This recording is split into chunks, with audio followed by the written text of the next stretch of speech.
안녕하세요. 우리의 마음과 세상의 이야기가 만나는 곳, 인사이트 다큐입니다. 오늘 우리는 조금은 낯설지만 우리 모두가 한 번쯤 느껴봤을 법한 깊은 감정에 대해 이야기해보려 합니다. 혹시 화면 속에서만 보던 누군가에게 이상하리만치 깊은 유대감을 느껴본 적 없으신가요? 마치 오랜 친구처럼 그 사람의 기쁨에 함께 웃고 그의 슬픔에 내 마음이 무너져 내리는 듯한 경험 말입니다. 오늘의 주제는 바로 디지털 소울 타일을 통해 본 트라우마 유대감입니다. 스크린을 통해 맺어지는 보이지 않는 영혼의 연결고리, 그리고 그 이면에 숨겨진 우리의 심리를 함께 탐색해 보겠습니다. 첫 번째 이야기, 우리는 왜 상처를 드러내는 콘텐츠에 끌리는가? 최근 소셜미디어의 풍경은 사뭇 달라졌습니다. 화려하게 꾸며진 일상 대신 자동차 안에서 눈물을 흘리며 자신의 아픈 과거를 털어놓는 틱토커, 혹은 침대에 누워 이별의 슬픔을 담담히 고백하는 영상이 더 큰 공감을 얻고 있습니다. 우리는 왜 이런 모습에 더 마음이 가는 걸까요? 취약함의 공유에는 분명 강력한 힘이 있습니다. 한 개인이 겪어낸 고통을 솔직하게 나누는 것은 보는 이로 하여금 깊은 공감대를 형성하게 만듭니다. 나만 이런 아픔을 겪는 것이 아니구나 하는 위로와 함께 우리는 화면 속 그 사람과 강하게 연결되어 있다고 느끼게 되죠. 이것이 바로 공유된 경험이 가진 힘입니다. 하지만 여기서 우리는 한 걸음 더 나아가 생각해봐야 합니다. 내가 결혼한 사람이 사실은 희대의 사기꾼이었다는 충격적인 이야기를 수십 편에 걸쳐 폭로한 한 여성의 틱톡 시리즈를 기억하시나요? 수많은 사람들이 단순히 그 이야기를 소비하는 것을 넘어 마치 자신의 일처럼 감정적으로 몰입하고 분노하며 그녀를 응원했습니다. 인간은 타인의 문제에 감정적으로 빠져드는 경향이 있습니다. 이것이 꼭 나쁜 것만은 아닙니다. 하지만 우리는 어느새 관심과 조회수를 위해 고통을 전시하는 것이 당연해진 시대에 살고 있습니다. 그리고 시청자로서 우리는 그 감정을 무의식적으로 내면화하고 있습니다. 자신들의 불안정한 관계를 여과 없이 생중계하며 싸우고 화해하는 과정을 반복하는 커플 인플루언서들을 생각해봅시다. 사람들은 단순히 재미로 그들을 지켜보는 것이 아닙니다. 그들의 관계에 감정적으로 깊이 투자하고 한쪽을 맹렬히 방어하며 그들의 작은 화해에 마치 자신의 일인 양 기뻐합니다. 이것은 정상적인 팬심을 넘어선 일종의 감정적 애착에 가깝습니다. 이러한 현상은 비단 자극적인 콘텐츠에만 국한되지 않습니다. 잔잔한 음악과 우울한 조명 아래 그에게 잠수 이별을 당했고 나는 지금 치유 중이에요 같은 자막이 뜨는 슬픈 소녀 틱톡도 마찬가지입니다. 댓글창은 마치 집단 심리치료실처럼 변합니다. 서로의 아픔을 위로하고 공감하지만 과연 이것이 진정한 치유일까요? 어쩌면 이것은 비슷한 아픔을 가진 사람들끼리 서로의 감정적 정체를 확인하고 위로하며 그 자리에 머무르게 하는 트라우마의 메아리 방이 될 수도 있습니다. 때로는 타인의 불행을 보며 자신의 삶이 그나마 낫다고 이안을 얻기 위해 특정 크리에이터를 소비하기도 합니다. 이 또한 우리가 인지하지 못하는 사이 타인의 트라우마와 나의 감정을 연결하는 트라우마 유대감의 한 형태일 수 있습니다. 중요한 것은 우리가 공유된 고통을 통해 연결되도록 만들어졌다는 사실입니다. 특히 현실 세계에서 외로움을 느끼거나 제대로 이해받지 못한다고 느낄 때 우리는 화면 속 누군가에게서 더 큰 위안을 찾으려 합니다. 두 번째 이야기, 가짜 관계가 진짜처럼 느껴지는 이유. 이 디지털 유대감은 이토록 현실적으로 느껴지는 걸까요? 여기에는 과학적인 이유가 있습니다.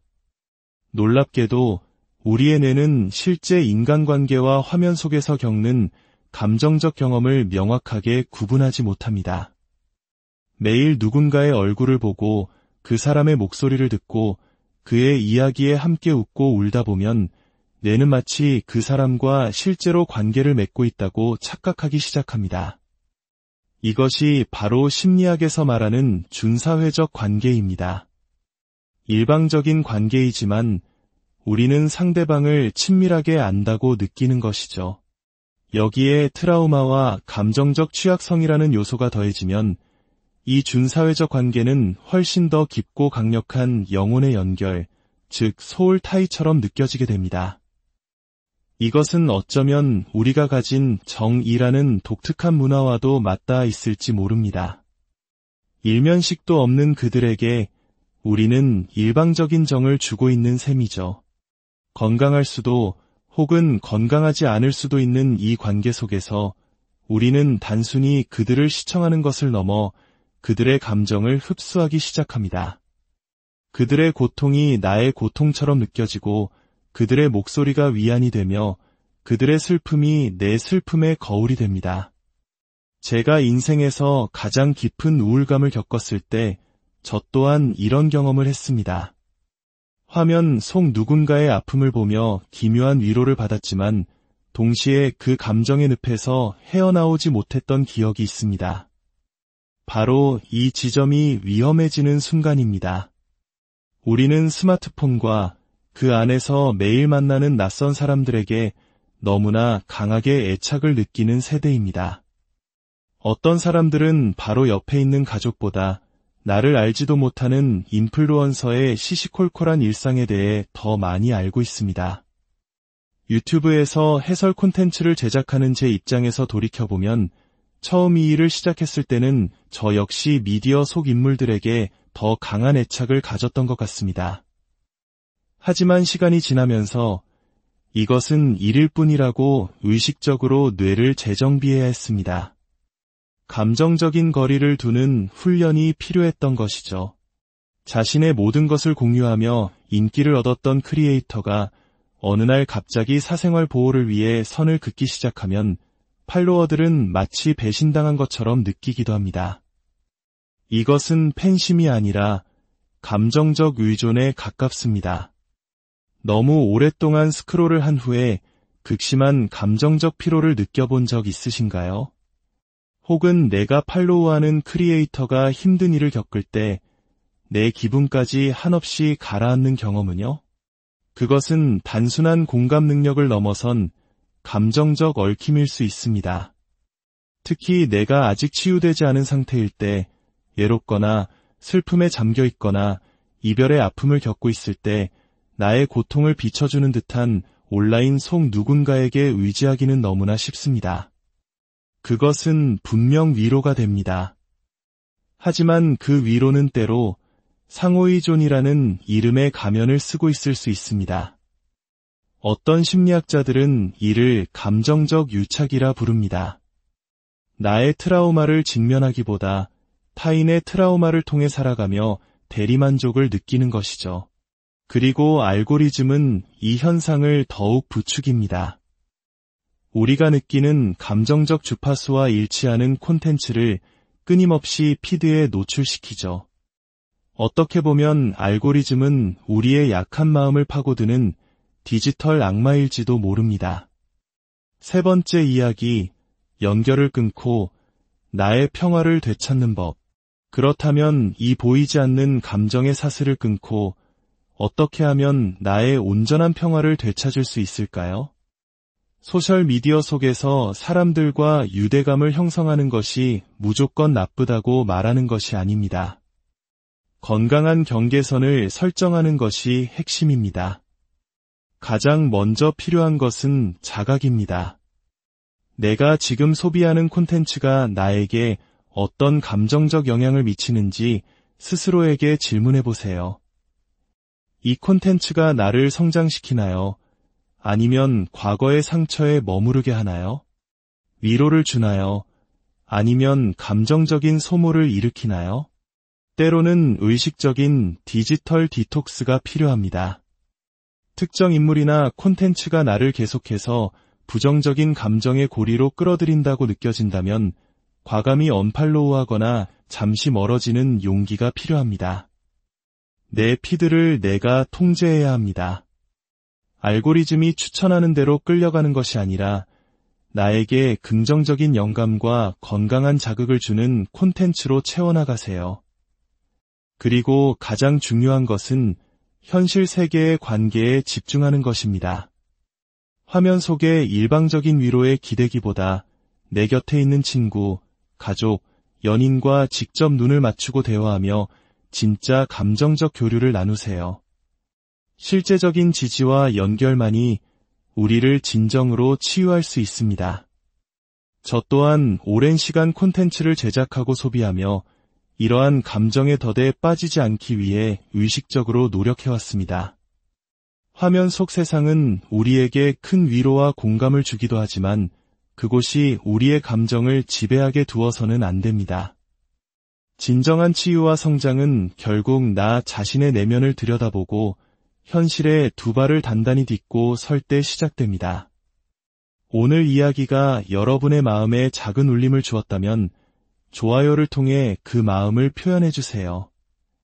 또한 이 이야기가 필요할지 모를 친구나 가족에게 공유하며 함께 건강한 디지털 세상에 대해 고민해보는 것은 어떨까요?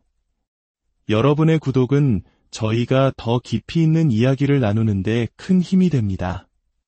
부디 여러분의 마음이 언제나 현실에 단단히 발딛고 평안하기를 기원합니다. 지금까지 인사이트 다큐였습니다. 안녕하세요. 우리의 마음과 세상의 이야기가 만나는 곳 인사이트 다큐입니다. 오늘 우리는 조금은 낯설지만 우리 모두가 한 번쯤 느껴봤을 법한 깊은 감정에 대해 이야기해보려 합니다. 혹시 화면 속에서만 보던 누군가에게 이상하리만치 깊은 유대감을 느껴본 적 없으신가요? 마치 오랜 친구처럼 그 사람의 기쁨에 함께 웃고 그의 슬픔에 내 마음이 무너져 내리는 듯한 경험 말입니다. 오늘의 주제는 바로 디지털 소울 타일을 통해 본 트라우마 유대감입니다. 스크린을 통해 맺어지는 보이지 않는 영혼의 연결고리, 그리고 그 이면에 숨겨진 우리의 심리를 함께 탐색해 보겠습니다. 첫 번째 이야기, 우리는 왜 상처를 드러내는 콘텐츠에 끌리는가? 최근 소셜미디어의 풍경은 사뭇 달라졌습니다. 화려하게 꾸며진 일상 대신 자동차 안에서 눈물을 흘리며 자신의 아픈 과거를 털어놓는 틱토커, 혹은 침대에 누워 이별의 슬픔을 담담히 고백하는 영상이 더 큰 공감을 얻고 있습니다. 우리는 왜 이런 모습에 더 마음이 가는 걸까요? 취약함의 공유에는 분명 강력한 힘이 있습니다. 한 개인이 겪어낸 고통을 솔직하게 나누는 것은 보는 이로 하여금 깊은 공감대를 형성하게 만듭니다. 나만 이런 아픔을 겪는 것이 아니구나 하는 위로와 함께 우리는 화면 속 그 사람과 강하게 연결되어 있다고 느끼게 되죠. 이것이 바로 공유된 경험이 가진 힘입니다. 하지만 여기서 우리는 한 걸음 더 나아가 생각해봐야 합니다. 내가 결혼한 사람이 사실은 희대의 사기꾼이었다는 충격적인 이야기를 수십 편에 걸쳐 폭로한 한 여성의 틱톡 시리즈를 기억하시나요? 수많은 사람들이 단순히 그 이야기를 소비하는 것을 넘어 마치 자신의 일처럼 감정적으로 몰입하고 분노하며 그녀를 응원했습니다. 인간은 타인의 문제에 감정적으로 빠져드는 경향이 있습니다. 이것이 꼭 나쁜 것만은 아닙니다. 하지만 우리는 어느새 관심과 조회수를 위해 고통을 전시하는 것이 당연해진 시대에 살고 있습니다. 그리고 시청자로서 우리는 그 감정을 무의식적으로 내면화하고 있습니다. 자신들의 불안정한 관계를 여과 없이 생중계하며 싸우고 화해하는 과정을 반복하는 커플 인플루언서들을 생각해봅시다. 사람들은 단순히 재미로 그들을 지켜보는 것이 아닙니다. 그들의 관계에 감정적으로 깊이 투자하고 한쪽을 맹렬히 방어하며 그들의 작은 화해에 마치 자신의 일인 양 기뻐합니다. 이것은 정상적인 팬심을 넘어선 일종의 감정적 애착에 가깝습니다. 이러한 현상은 비단 자극적인 콘텐츠에만 국한되지 않습니다. 잔잔한 음악과 우울한 조명 아래 그에게 잠수 이별을 당했고 나는 지금 치유 중이에요. 같은 자막이 뜨는 슬픈 소녀 틱톡도 마찬가지입니다. 댓글창은 마치 집단 심리치료실처럼 변합니다. 서로의 아픔을 위로하고 공감하지만 과연 이것이 진정한 치유일까요? 어쩌면 이것은 비슷한 아픔을 가진 사람들끼리 서로의 감정적 정체를 확인하고 위로하며 그 자리에 머무르게 하는 트라우마의 메아리 방이 될 수도 있습니다. 때로는 타인의 불행을 보며 자신의 삶이 그나마 낫다고 이안을 얻기 위해 특정 크리에이터를 소비하기도 합니다. 이 또한 우리가 인지하지 못하는 사이 타인의 트라우마와 나의 감정을 연결하는 트라우마 유대감의 한 형태일 수 있습니다. 중요한 것은 우리가 공유된 고통을 통해 연결되도록 만들어졌다는 사실입니다. 특히 현실 세계에서 외로움을 느끼거나 제대로 이해받지 못한다고 느낄 때 우리는 화면 속 누군가에게서 더 큰 위안을 찾으려 합니다. 두 번째 이야기, 가짜 관계가 진짜처럼 느껴지는 이유. 이 디지털 유대감은 이토록 현실적으로 느껴지는 걸까요? 여기에는 과학적인 이유가 있습니다. 놀랍게도 우리의 뇌는 실제 인간관계와 화면 속에서 겪는 감정적 경험을 명확하게 구분하지 못합니다. 매일 누군가의 얼굴을 보고 그 사람의 목소리를 듣고 그의 이야기에 함께 웃고 울다 보면 뇌는 마치 그 사람과 실제로 관계를 맺고 있다고 착각하기 시작합니다. 이것이 바로 심리학에서 말하는 준사회적 관계입니다. 일방적인 관계이지만 우리는 상대방을 친밀하게 안다고 느끼는 것이죠. 여기에 트라우마와 감정적 취약성이라는 요소가 더해지면 이 준사회적 관계는 훨씬 더 깊고 강력한 영혼의 연결, 즉 소울 타이처럼 느껴지게 됩니다. 이것은 어쩌면 우리가 가진 정이라는 독특한 문화와도 맞닿아 있을지 모릅니다. 일면식도 없는 그들에게 우리는 일방적인 정을 주고 있는 셈이죠. 건강할 수도 혹은 건강하지 않을 수도 있는 이 관계 속에서 우리는 단순히 그들을 시청하는 것을 넘어 그들의 감정을 흡수하기 시작합니다. 그들의 고통이 나의 고통처럼 느껴지고 그들의 목소리가 위안이 되며 그들의 슬픔이 내 슬픔의 거울이 됩니다. 제가 인생에서 가장 깊은 우울감을 겪었을 때 저 또한 이런 경험을 했습니다. 화면 속 누군가의 아픔을 보며 기묘한 위로를 받았지만 동시에 그 감정의 늪에서 헤어나오지 못했던 기억이 있습니다. 바로 이 지점이 위험해지는 순간입니다. 우리는 스마트폰과 그 안에서 매일 만나는 낯선 사람들에게 너무나 강하게 애착을 느끼는 세대입니다. 어떤 사람들은 바로 옆에 있는 가족보다 나를 알지도 못하는 인플루언서의 시시콜콜한 일상에 대해 더 많이 알고 있습니다. 유튜브에서 해설 콘텐츠를 제작하는 제 입장에서 돌이켜보면 처음 이 일을 시작했을 때는 저 역시 미디어 속 인물들에게 더 강한 애착을 가졌던 것 같습니다. 하지만 시간이 지나면서 이것은 일일 뿐이라고 의식적으로 뇌를 재정비해야 했습니다. 감정적인 거리를 두는 훈련이 필요했던 것이죠. 자신의 모든 것을 공유하며 인기를 얻었던 크리에이터가 어느 날 갑자기 사생활 보호를 위해 선을 긋기 시작하면 팔로워들은 마치 배신당한 것처럼 느끼기도 합니다. 이것은 팬심이 아니라 감정적 의존에 가깝습니다. 너무 오랫동안 스크롤을 한 후에 극심한 감정적 피로를 느껴본 적 있으신가요? 혹은 내가 팔로우하는 크리에이터가 힘든 일을 겪을 때 내 기분까지 한없이 가라앉는 경험은요? 그것은 단순한 공감 능력을 넘어선 감정적 얽힘일 수 있습니다. 특히 내가 아직 치유되지 않은 상태일 때, 외롭거나 슬픔에 잠겨 있거나 이별의 아픔을 겪고 있을 때 나의 고통을 비춰주는 듯한 온라인 속 누군가에게 의지하기는 너무나 쉽습니다. 그것은 분명 위로가 됩니다. 하지만 그 위로는 때로 상호의존이라는 이름의 가면을 쓰고 있을 수 있습니다. 어떤 심리학자들은 이를 감정적 유착이라 부릅니다. 나의 트라우마를 직면하기보다 타인의 트라우마를 통해 살아가며 대리만족을 느끼는 것이죠.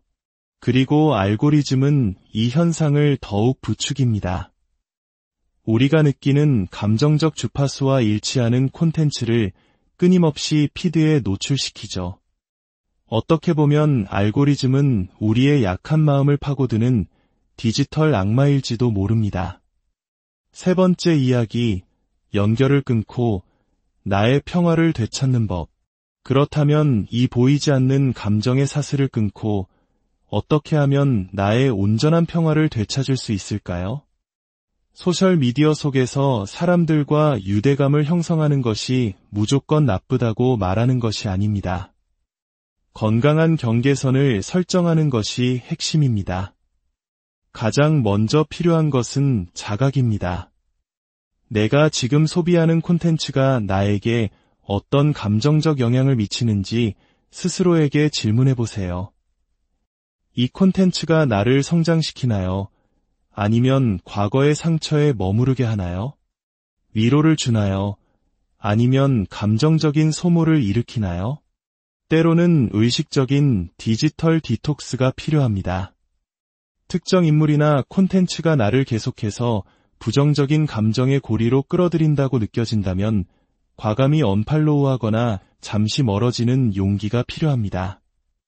내 피드를 내가 통제해야 합니다.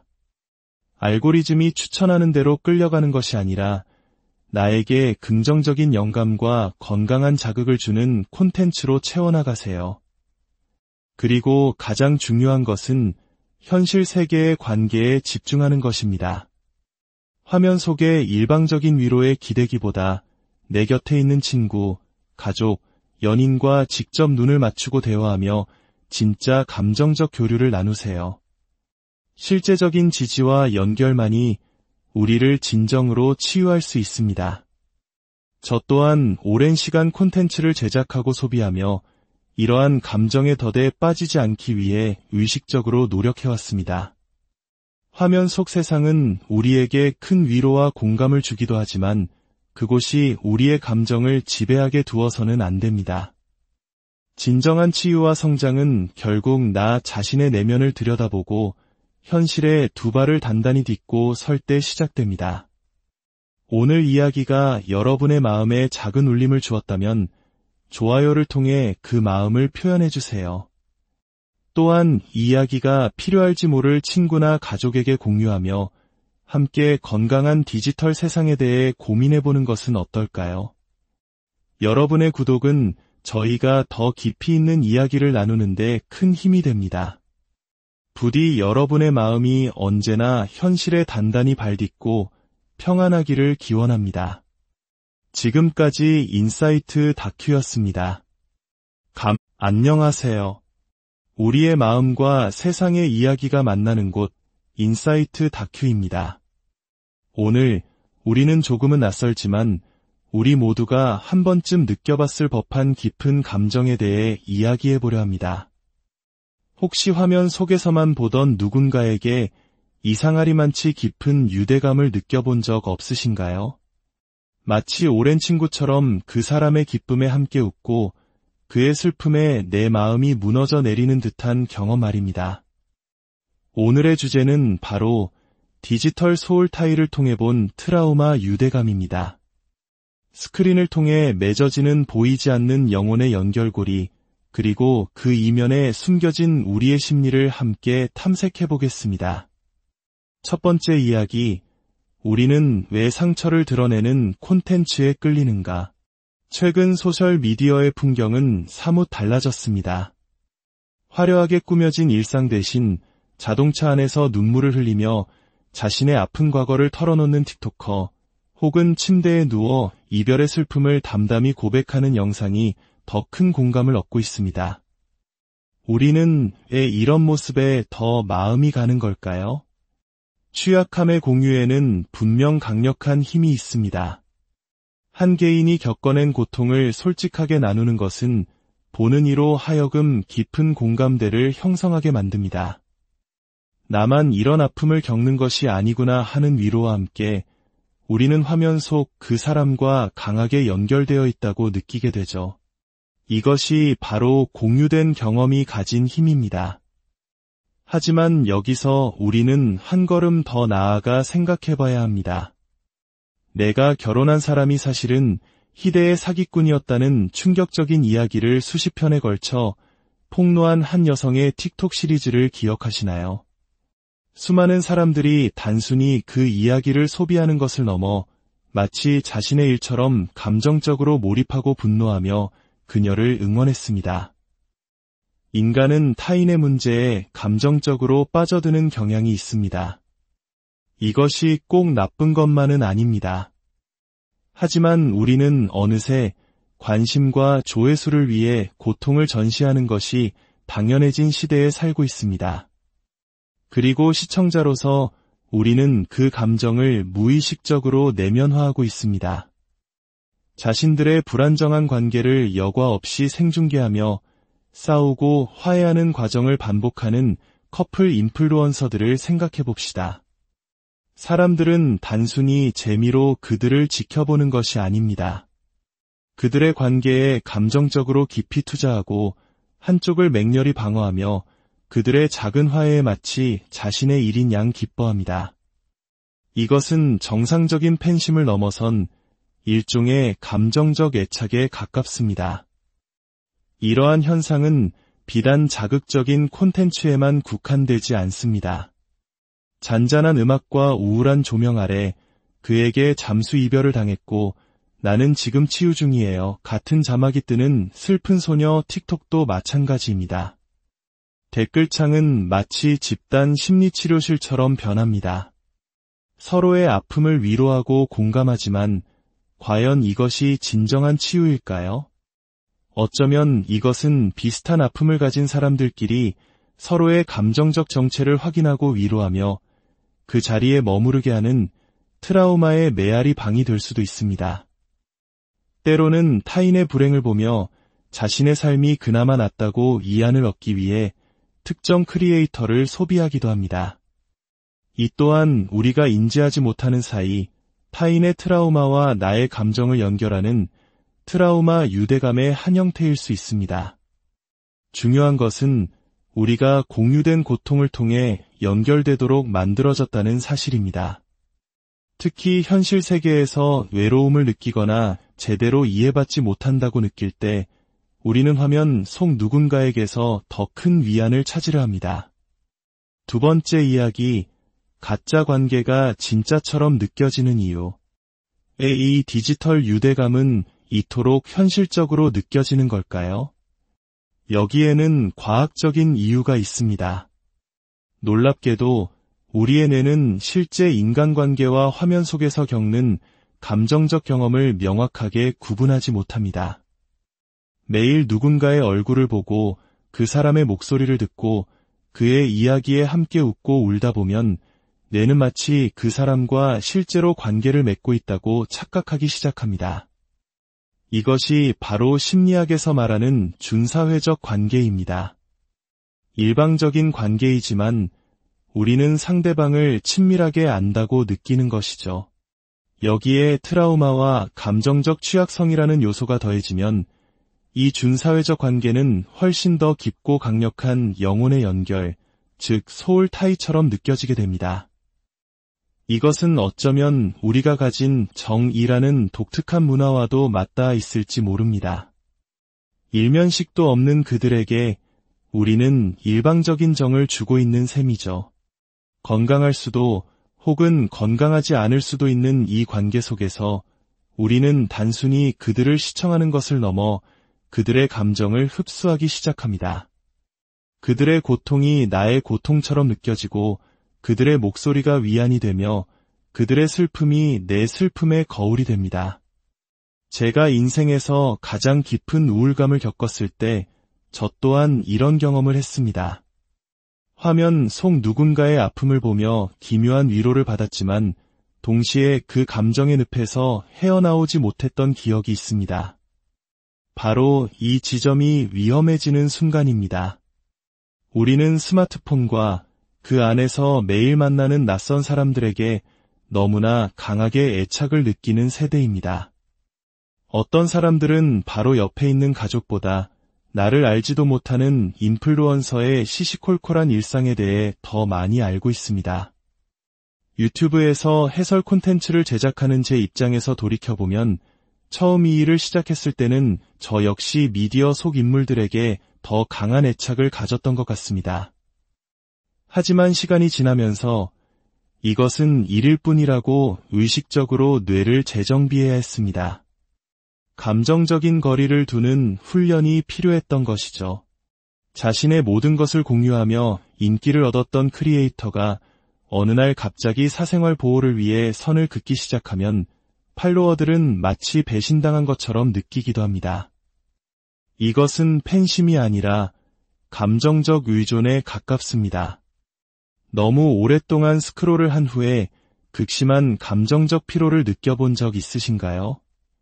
혹은 내가 팔로우하는 크리에이터가 힘든 일을 겪을 때 내 기분까지 한없이 가라앉는 경험은요? 그것은 단순한 공감 능력을 넘어선 감정적 얽힘일 수 있습니다. 특히 내가 아직 치유되지 않은 상태일 때, 외롭거나 슬픔에 잠겨 있거나 이별의 아픔을 겪고 있을 때 나의 고통을 비춰주는 듯한 온라인 속 누군가에게 의지하기는 너무나 쉽습니다. 그것은 분명 위로가 됩니다. 하지만 그 위로는 때로 상호의존이라는 이름의 가면을 쓰고 있을 수 있습니다. 어떤 심리학자들은 이를 감정적 유착이라 부릅니다. 나의 트라우마를 직면하기보다 타인의 트라우마를 통해 살아가며 대리만족을 느끼는 것이죠. 그리고 알고리즘은 이 현상을 더욱 부추깁니다. 우리가 느끼는 감정적 주파수와 일치하는 콘텐츠를 끊임없이 피드에 노출시키죠. 어떻게 보면 알고리즘은 우리의 약한 마음을 파고드는 디지털 악마일지도 모릅니다. 세 번째 이야기, 연결을 끊고 나의 평화를 되찾는 법. 그렇다면 이 보이지 않는 감정의 사슬을 끊고 어떻게 하면 나의 온전한 평화를 되찾을 수 있을까요? 소셜미디어 속에서 사람들과 유대감을 형성하는 것이 무조건 나쁘다고 말하는 것이 아닙니다. 건강한 경계선을 설정하는 것이 핵심입니다. 가장 먼저 필요한 것은 자각입니다. 내가 지금 소비하는 콘텐츠가 나에게 어떤 감정적 영향을 미치는지 스스로에게 질문해 보세요. 이 콘텐츠가 나를 성장시키나요? 아니면 과거의 상처에 머무르게 하나요? 위로를 주나요? 아니면 감정적인 소모를 일으키나요? 때로는 의식적인 디지털 디톡스가 필요합니다. 특정 인물이나 콘텐츠가 나를 계속해서 부정적인 감정의 고리로 끌어들인다고 느껴진다면 과감히 언팔로우하거나 잠시 멀어지는 용기가 필요합니다. 내 피드를 내가 통제해야 합니다. 알고리즘이 추천하는 대로 끌려가는 것이 아니라 나에게 긍정적인 영감과 건강한 자극을 주는 콘텐츠로 채워나가세요. 그리고 가장 중요한 것은 현실 세계의 관계에 집중하는 것입니다. 화면 속의 일방적인 위로에 기대기보다 내 곁에 있는 친구, 가족, 연인과 직접 눈을 맞추고 대화하며 진짜 감정적 교류를 나누세요. 실제적인 지지와 연결만이 우리를 진정으로 치유할 수 있습니다. 저 또한 오랜 시간 콘텐츠를 제작하고 소비하며 이러한 감정의 덫에 빠지지 않기 위해 의식적으로 노력해왔습니다. 화면 속 세상은 우리에게 큰 위로와 공감을 주기도 하지만 그곳이 우리의 감정을 지배하게 두어서는 안 됩니다. 진정한 치유와 성장은 결국 나 자신의 내면을 들여다보고 현실에 두 발을 단단히 딛고 설 때 시작됩니다. 오늘 이야기가 여러분의 마음에 작은 울림을 주었다면 좋아요를 통해 그 마음을 표현해주세요. 또한 이 이야기가 필요할지 모를 친구나 가족에게 공유하며 함께 건강한 디지털 세상에 대해 고민해보는 것은 어떨까요? 여러분의 구독은 저희가 더 깊이 있는 이야기를 나누는데 큰 힘이 됩니다. 부디 여러분의 마음이 언제나 현실에 단단히 발딛고 평안하기를 기원합니다. 지금까지 인사이트 다큐였습니다. 안녕하세요. 우리의 마음과 세상의 이야기가 만나는 곳 인사이트 다큐입니다. 오늘 우리는 조금은 낯설지만 우리 모두가 한 번쯤 느껴봤을 법한 깊은 감정에 대해 이야기해보려 합니다. 혹시 화면 속에서만 보던 누군가에게 이상하리만치 깊은 유대감을 느껴본 적 없으신가요? 마치 오랜 친구처럼 그 사람의 기쁨에 함께 웃고 그의 슬픔에 내 마음이 무너져 내리는 듯한 경험 말입니다. 오늘의 주제는 바로 디지털 소울 타일을 통해 본 트라우마 유대감입니다. 스크린을 통해 맺어지는 보이지 않는 영혼의 연결고리, 그리고 그 이면에 숨겨진 우리의 심리를 함께 탐색해 보겠습니다. 첫 번째 이야기, 우리는 왜 상처를 드러내는 콘텐츠에 끌리는가? 최근 소셜미디어의 풍경은 사뭇 달라졌습니다. 화려하게 꾸며진 일상 대신 자동차 안에서 눈물을 흘리며 자신의 아픈 과거를 털어놓는 틱토커, 혹은 침대에 누워 이별의 슬픔을 담담히 고백하는 영상이 더 큰 공감을 얻고 있습니다. 우리는 왜 이런 모습에 더 마음이 가는 걸까요? 취약함의 공유에는 분명 강력한 힘이 있습니다. 한 개인이 겪어낸 고통을 솔직하게 나누는 것은 보는 이로 하여금 깊은 공감대를 형성하게 만듭니다. 나만 이런 아픔을 겪는 것이 아니구나 하는 위로와 함께 우리는 화면 속 그 사람과 강하게 연결되어 있다고 느끼게 되죠. 이것이 바로 공유된 경험이 가진 힘입니다. 하지만 여기서 우리는 한 걸음 더 나아가 생각해봐야 합니다. 내가 결혼한 사람이 사실은 희대의 사기꾼이었다는 충격적인 이야기를 수십 편에 걸쳐 폭로한 한 여성의 틱톡 시리즈를 기억하시나요? 수많은 사람들이 단순히 그 이야기를 소비하는 것을 넘어 마치 자신의 일처럼 감정적으로 몰입하고 분노하며 그녀를 응원했습니다. 인간은 타인의 문제에 감정적으로 빠져드는 경향이 있습니다. 이것이 꼭 나쁜 것만은 아닙니다. 하지만 우리는 어느새 관심과 조회수를 위해 고통을 전시하는 것이 당연해진 시대에 살고 있습니다. 그리고 시청자로서 우리는 그 감정을 무의식적으로 내면화하고 있습니다. 자신들의 불안정한 관계를 여과 없이 생중계하며 싸우고 화해하는 과정을 반복하는 커플 인플루언서들을 생각해봅시다. 사람들은 단순히 재미로 그들을 지켜보는 것이 아닙니다. 그들의 관계에 감정적으로 깊이 투자하고 한쪽을 맹렬히 방어하며 그들의 작은 화해에 마치 자신의 일인 양 기뻐합니다. 이것은 정상적인 팬심을 넘어선 일종의 감정적 애착에 가깝습니다. 이러한 현상은 비단 자극적인 콘텐츠에만 국한되지 않습니다. 잔잔한 음악과 우울한 조명 아래 그에게 잠수 이별을 당했고 나는 지금 치유 중이에요. 같은 자막이 뜨는 슬픈 소녀 틱톡도 마찬가지입니다. 댓글창은 마치 집단 심리치료실처럼 변합니다. 서로의 아픔을 위로하고 공감하지만 과연 이것이 진정한 치유일까요? 어쩌면 이것은 비슷한 아픔을 가진 사람들끼리 서로의 감정적 정체를 확인하고 위로하며 그 자리에 머무르게 하는 트라우마의 메아리 방이 될 수도 있습니다. 때로는 타인의 불행을 보며 자신의 삶이 그나마 낫다고 이안을 얻기 위해 특정 크리에이터를 소비하기도 합니다. 이 또한 우리가 인지하지 못하는 사이 타인의 트라우마와 나의 감정을 연결하는 트라우마 유대감의 한 형태일 수 있습니다. 중요한 것은 우리가 공유된 고통을 통해 연결되도록 만들어졌다는 사실입니다. 특히 현실 세계에서 외로움을 느끼거나 제대로 이해받지 못한다고 느낄 때 우리는 화면 속 누군가에게서 더 큰 위안을 찾으려 합니다. 두 번째 이야기, 가짜 관계가 진짜처럼 느껴지는 이유.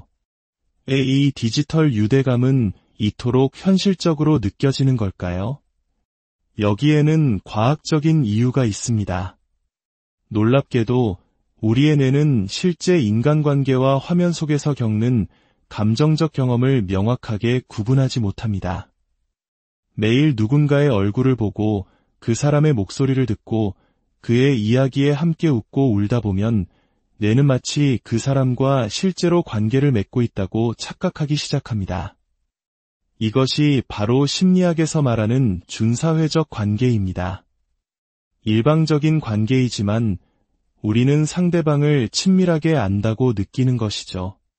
여기에 트라우마와 감정적 취약성이라는 요소가 더해지면 이 준사회적 관계는 훨씬 더 깊고 강력한 영혼의 연결, 즉 소울 타이처럼 느껴지게 됩니다. 이것은 어쩌면 우리가 가진 정이라는 독특한 문화와도 맞닿아 있을지 모릅니다. 일면식도 없는 그들에게 우리는 일방적인 정을 주고 있는 셈이죠. 건강할 수도 혹은 건강하지 않을 수도 있는 이 관계 속에서 우리는 단순히 그들을 시청하는 것을 넘어 그들의 감정을 흡수하기 시작합니다. 그들의 고통이 나의 고통처럼 느껴지고 그들의 목소리가 위안이 되며 그들의 슬픔이 내 슬픔의 거울이 됩니다. 제가 인생에서 가장 깊은 우울감을 겪었을 때 저 또한 이런 경험을 했습니다. 화면 속 누군가의 아픔을 보며 기묘한 위로를 받았지만 동시에 그 감정의 늪에서 헤어나오지 못했던 기억이 있습니다. 바로 이 지점이 위험해지는 순간입니다. 우리는 스마트폰과 그 안에서 매일 만나는 낯선 사람들에게 너무나 강하게 애착을 느끼는 세대입니다. 어떤 사람들은 바로 옆에 있는 가족보다 나를 알지도 못하는 인플루언서의 시시콜콜한 일상에 대해 더 많이 알고 있습니다. 유튜브에서 해설 콘텐츠를 제작하는 제 입장에서 돌이켜보면 처음 이 일을 시작했을 때는 저 역시 미디어 속 인물들에게 더 강한 애착을 가졌던 것 같습니다. 하지만 시간이 지나면서 이것은 일일 뿐이라고 의식적으로 뇌를 재정비해야 했습니다. 감정적인 거리를 두는 훈련이 필요했던 것이죠. 자신의 모든 것을 공유하며 인기를 얻었던 크리에이터가 어느 날 갑자기 사생활 보호를 위해 선을 긋기 시작하면 팔로워들은 마치 배신당한 것처럼 느끼기도 합니다. 이것은 팬심이 아니라 감정적 의존에 가깝습니다. 너무 오랫동안 스크롤을 한 후에 극심한 감정적 피로를 느껴본 적 있으신가요? 혹은 내가 팔로우하는 크리에이터가 힘든 일을 겪을 때 내 기분까지 한없이 가라앉는 경험은요? 그것은 단순한 공감 능력을 넘어선 감정적 얽힘일 수 있습니다. 특히 내가 아직 치유되지 않은 상태일 때, 외롭거나 슬픔에 잠겨 있거나 이별의 아픔을 겪고 있을 때 나의 고통을 비춰주는 듯한 온라인 속 누군가에게 의지하기는 너무나 쉽습니다. 그것은 분명 위로가 됩니다. 하지만 그 위로는 때로 상호의존이라는 이름의 가면을 쓰고 있을 수 있습니다. 어떤 심리학자들은 이를 감정적 유착이라 부릅니다. 나의 트라우마를 직면하기보다 타인의 트라우마를 통해 살아가며 대리만족을 느끼는 것이죠. 그리고 알고리즘은 이 현상을 더욱 부추깁니다.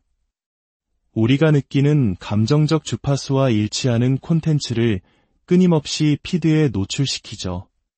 어떻게 보면 알고리즘은 우리의 약한 마음을 파고드는 디지털 악마일지도 모릅니다. 세 번째 이야기, 연결을 끊고 나의 평화를 되찾는 법. 그렇다면 이 보이지 않는 감정의 사슬을 끊고 어떻게 하면 나의 온전한 평화를 되찾을 수 있을까요? 소셜미디어 속에서 사람들과 유대감을 형성하는 것이 무조건 나쁘다고 말하는 것이 아닙니다. 건강한 경계선을 설정하는 것이 핵심입니다. 가장 먼저 필요한 것은 자각입니다.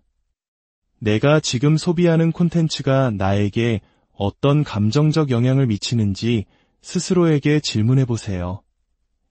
이 콘텐츠가 나를 성장시키나요? 아니면 과거의 상처에 머무르게 하나요? 위로를 주나요? 아니면 감정적인 소모를 일으키나요? 때로는 의식적인 디지털 디톡스가 필요합니다.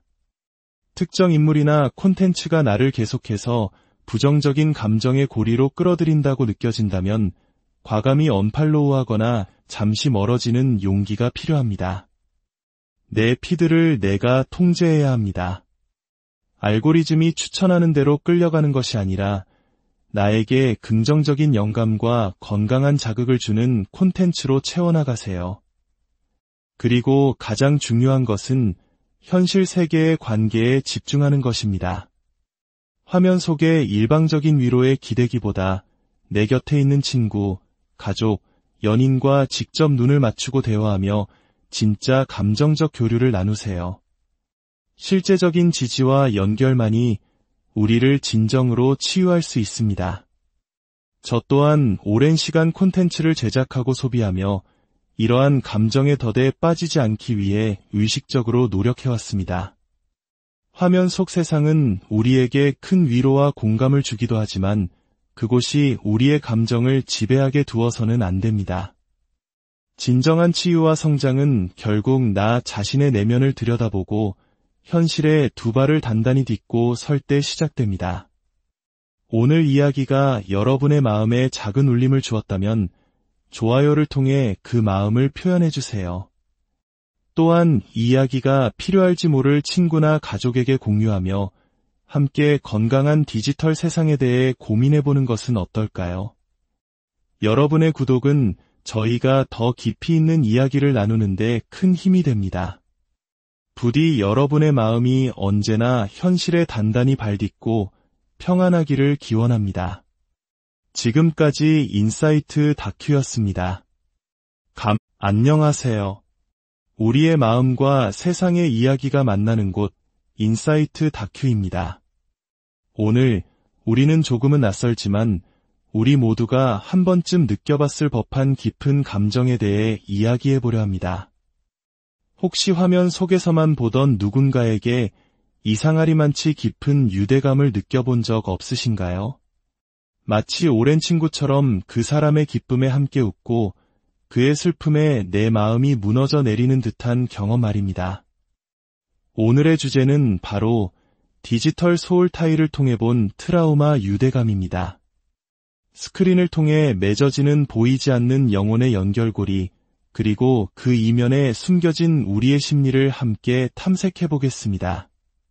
첫 번째 이야기, 우리는 왜 상처를 드러내는 콘텐츠에 끌리는가? 최근 소셜미디어의 풍경은 사뭇 달라졌습니다. 화려하게 꾸며진 일상 대신 자동차 안에서 눈물을 흘리며 자신의 아픈 과거를 털어놓는 틱토커, 혹은 침대에 누워 이별의 슬픔을 담담히 고백하는 영상이 더 큰 공감을 얻고 있습니다. 우리는 왜 이런 모습에 더 마음이 가는 걸까요? 취약함의 공유에는 분명 강력한 힘이 있습니다. 한 개인이 겪어낸 고통을 솔직하게 나누는 것은 보는 이로 하여금 깊은 공감대를 형성하게 만듭니다. 나만 이런 아픔을 겪는 것이 아니구나 하는 위로와 함께 우리는 화면 속 그 사람과 강하게 연결되어 있다고 느끼게 되죠. 이것이 바로 공유된 경험이 가진 힘입니다. 하지만 여기서 우리는 한 걸음 더 나아가 생각해봐야 합니다. 내가 결혼한 사람이 사실은 희대의 사기꾼이었다는 충격적인 이야기를 수십 편에 걸쳐 폭로한 한 여성의 틱톡 시리즈를 기억하시나요? 수많은 사람들이 단순히 그 이야기를 소비하는 것을 넘어 마치 자신의 일처럼 감정적으로 몰입하고 분노하며 그녀를 응원했습니다. 인간은 타인의 문제에 감정적으로 빠져드는 경향이 있습니다. 이것이 꼭 나쁜 것만은 아닙니다. 하지만 우리는 어느새 관심과 조회수를 위해 고통을 전시하는 것이 당연해진 시대에 살고 있습니다. 그리고 시청자로서 우리는 그 감정을 무의식적으로 내면화하고 있습니다. 자신들의 불안정한 관계를 여과 없이 생중계하며 싸우고 화해하는 과정을 반복하는 커플 인플루언서들을 생각해봅시다. 사람들은 단순히 재미로 그들을 지켜보는 것이 아닙니다. 그들의 관계에 감정적으로 깊이 투자하고 한쪽을 맹렬히 방어하며 그들의 작은 화해에 마치 자신의 일인 양 기뻐합니다. 이것은 정상적인 팬심을 넘어선 일종의 감정적 애착에 가깝습니다. 이러한 현상은 비단 자극적인 콘텐츠에만 국한되지 않습니다. 잔잔한 음악과 우울한 조명 아래 그에게 잠수 이별을 당했고 나는 지금 치유 중이에요. 같은 자막이 뜨는 슬픈 소녀 틱톡도 마찬가지입니다. 댓글창은 마치 집단 심리치료실처럼 변합니다. 서로의 아픔을 위로하고 공감하지만 과연 이것이 진정한 치유일까요? 어쩌면 이것은 비슷한 아픔을 가진 사람들끼리 서로의 감정적 정체를 확인하고 위로하며 그 자리에 머무르게 하는 트라우마의 메아리 방이 될 수도 있습니다. 때로는 타인의 불행을 보며 자신의 삶이 그나마 낫다고 이안을 얻기 위해 특정 크리에이터를 소비하기도 합니다. 이 또한 우리가 인지하지 못하는 사이 타인의 트라우마와 나의 감정을 연결하는 트라우마 유대감의 한 형태일 수 있습니다. 중요한 것은 우리가 공유된 고통을 통해 연결되도록 만들어졌다는 사실입니다. 특히 현실 세계에서 외로움을 느끼거나 제대로 이해받지 못한다고 느낄 때 우리는 화면 속 누군가에게서 더 큰 위안을 찾으려 합니다. 두 번째 이야기, 가짜 관계가 진짜처럼 느껴지는 이유. 이 디지털 유대감은 이토록 현실적으로 느껴지는 걸까요? 여기에는 과학적인 이유가 있습니다. 놀랍게도 우리의 뇌는 실제 인간관계와 화면 속에서 겪는 감정적 경험을 명확하게 구분하지 못합니다. 매일 누군가의 얼굴을 보고 그 사람의 목소리를 듣고 그의 이야기에 함께 웃고 울다 보면 뇌는 마치 그 사람과 실제로 관계를 맺고 있다고 착각하기 시작합니다. 이것이 바로 심리학에서 말하는 준사회적 관계입니다. 일방적인 관계이지만 우리는 상대방을 친밀하게 안다고 느끼는 것이죠. 여기에 트라우마와 감정적 취약성이라는 요소가 더해지면 이 준사회적 관계는 훨씬 더 깊고 강력한 영혼의 연결, 즉 소울 타이처럼 느껴지게 됩니다. 이것은 어쩌면 우리가 가진 정이라는 독특한 문화와도 맞닿아 있을지 모릅니다. 일면식도 없는 그들에게 우리는 일방적인 정을 주고 있는 셈이죠. 건강할 수도 혹은 건강하지 않을 수도 있는 이 관계 속에서 우리는 단순히 그들을 시청하는 것을 넘어 그들의 감정을 흡수하기 시작합니다. 그들의 고통이 나의 고통처럼 느껴지고 그들의 목소리가 위안이 되며 그들의 슬픔이 내 슬픔의 거울이 됩니다. 제가 인생에서 가장 깊은 우울감을 겪었을 때 저 또한 이런 경험을 했습니다. 화면 속 누군가의 아픔을 보며 기묘한 위로를 받았지만 동시에 그 감정의 늪에서 헤어나오지 못했던 기억이 있습니다. 바로 이 지점이 위험해지는 순간입니다. 우리는 스마트폰과 그 안에서 매일 만나는 낯선 사람들에게 너무나 강하게 애착을 느끼는 세대입니다. 어떤 사람들은 바로 옆에 있는 가족보다 나를 알지도 못하는 인플루언서의 시시콜콜한 일상에 대해 더 많이 알고 있습니다. 유튜브에서 해설 콘텐츠를 제작하는 제 입장에서 돌이켜보면 처음 이 일을 시작했을 때는 저 역시 미디어 속 인물들에게 더 강한 애착을 가졌던 것 같습니다. 하지만 시간이 지나면서 이것은 일일 뿐이라고 의식적으로 뇌를 재정비해야 했습니다. 감정적인 거리를 두는 훈련이 필요했던 것이죠. 자신의 모든 것을 공유하며 인기를 얻었던 크리에이터가 어느 날 갑자기 사생활 보호를 위해 선을 긋기 시작하면 팔로워들은 마치 배신당한 것처럼 느끼기도 합니다. 이것은 팬심이 아니라 감정적 의존에 가깝습니다. 너무 오랫동안 스크롤을 한 후에 극심한 감정적 피로를 느껴본 적 있으신가요?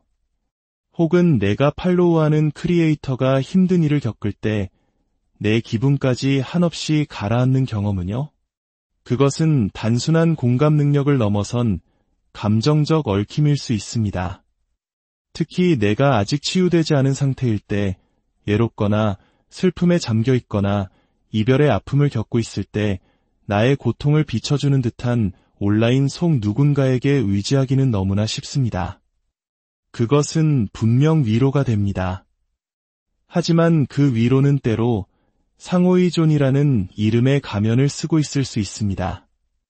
어떤 심리학자들은 이를 감정적 유착이라 부릅니다.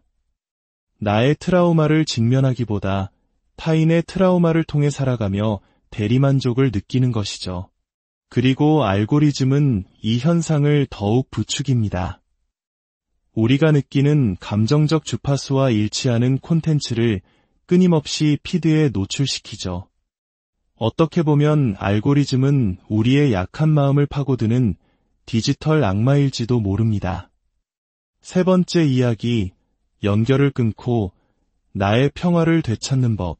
그렇다면 이 보이지 않는 감정의 사슬을 끊고 어떻게 하면 나의 온전한 평화를 되찾을 수 있을까요?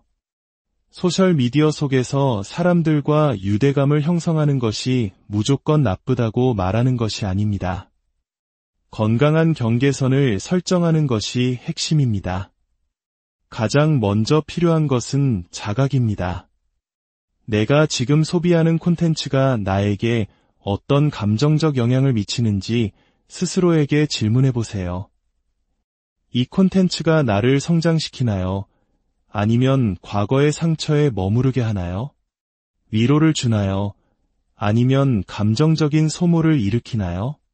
때로는 의식적인 디지털 디톡스가 필요합니다. 특정 인물이나 콘텐츠가 나를 계속해서 부정적인 감정의 고리로 끌어들인다고 느껴진다면 과감히 언팔로우하거나 잠시 멀어지는 용기가 필요합니다. 내 피드를 내가 통제해야 합니다.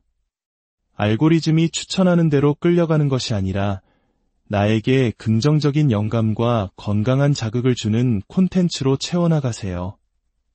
그리고 가장 중요한 것은 현실 세계의 관계에 집중하는 것입니다.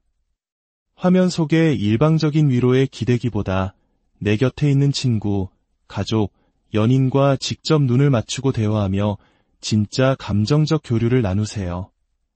실제적인 지지와 연결만이 우리를 진정으로 치유할 수 있습니다. 저 또한 오랜 시간 콘텐츠를 제작하고 소비하며 이러한 감정의 덫에 빠지지 않기 위해 의식적으로 노력해왔습니다. 화면 속 세상은 우리에게 큰 위로와 공감을 주기도 하지만 그곳이 우리의 감정을 지배하게 두어서는 안 됩니다. 진정한 치유와 성장은 결국 나 자신의 내면을 들여다보고 현실에 두 발을 단단히 딛고 설 때 시작됩니다. 오늘 이야기가 여러분의 마음에 작은 울림을 주었다면 좋아요를 통해 그 마음을 표현해주세요. 또한 이 이야기가 필요할지 모를 친구나 가족에게 공유하며 함께 건강한 디지털 세상에 대해 고민해보는 것은 어떨까요? 여러분의 구독은 저희가 더 깊이 있는 이야기를 나누는데 큰 힘이 됩니다. 부디 여러분의 마음이 언제나 현실에 단단히 발딛고 평안하기를 기원합니다. 지금까지 인사이트 다큐였습니다. 안녕하세요. 우리의 마음과 세상의 이야기가 만나는 곳 인사이트 다큐입니다. 오늘 우리는 조금은 낯설지만 우리 모두가 한 번쯤 느껴봤을 법한 깊은 감정에 대해 이야기해보려 합니다. 혹시 화면 속에서만 보던 누군가에게 이상하리만치 깊은 유대감을 느껴본 적 없으신가요? 마치 오랜 친구처럼 그 사람의 기쁨에 함께 웃고 그의 슬픔에 내 마음이 무너져 내리는 듯한 경험 말입니다. 오늘의 주제는 바로 디지털 소울 타일을 통해 본 트라우마 유대감입니다. 스크린을 통해 맺어지는 보이지 않는 영혼의 연결고리, 그리고 그 이면에 숨겨진 우리의 심리를 함께 탐색해 보겠습니다. 첫 번째 이야기, 우리는 왜 상처를 드러내는 콘텐츠에 끌리는가? 최근 소셜미디어의 풍경은 사뭇 달라졌습니다. 화려하게 꾸며진 일상 대신 자동차 안에서 눈물을 흘리며 자신의 아픈 과거를 털어놓는 틱토커, 혹은 침대에 누워 이별의 슬픔을 담담히 고백하는 영상이 더 큰 공감을 얻고 있습니다. 우리는 왜 이런 모습에 더 마음이 가는 걸까요? 취약함의 공유에는 분명 강력한 힘이 있습니다.